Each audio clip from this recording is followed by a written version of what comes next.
I now call on the representative of Indonesia.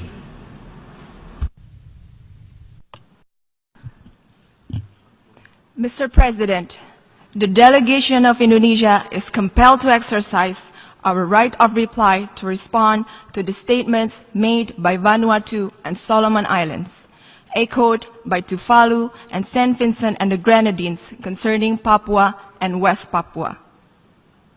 Mr. President, it is one time too many that hoax and false allegations are circulated by individuals that are economically motivated by separatist agenda of Papua and their supporters. Time and time again, the same fabricated and false accusations are thrown at us. These countries are sadly blindfolded. They fail to understand, or more precisely, refuse to understand. The provinces of Papua and West Papua have undergone massive development and progress. During the past 3 years, 4,325 kilometers roads were built, 30 new seaports, 7 new airports, 2.8 million Papuans have free basic health care.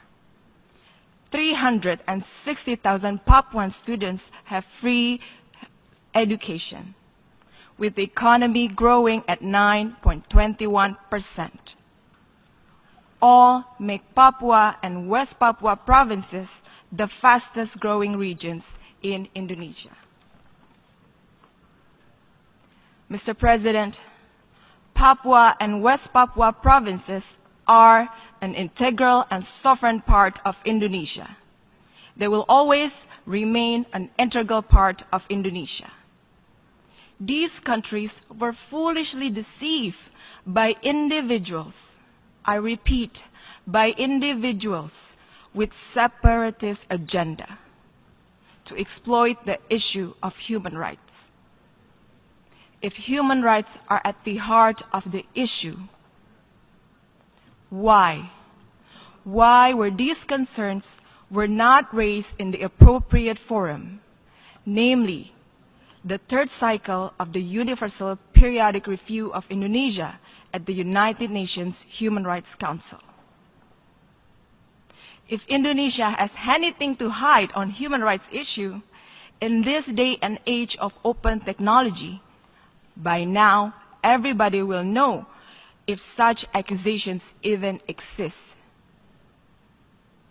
Mr. President, Indonesia fails to understand how countries continue to support activities of separatism in other countries.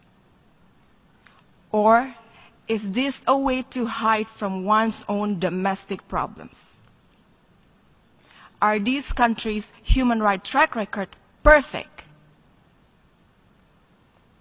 Obviously, their motivation in this august body is to dismember the territorial integrity of a sovereign and independent nation.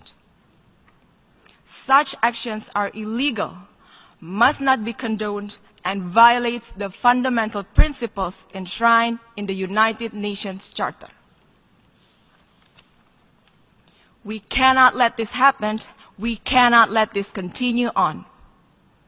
Indonesia categorically rejects all accusations made by these countries and the individuals with separatist agenda operating behind them.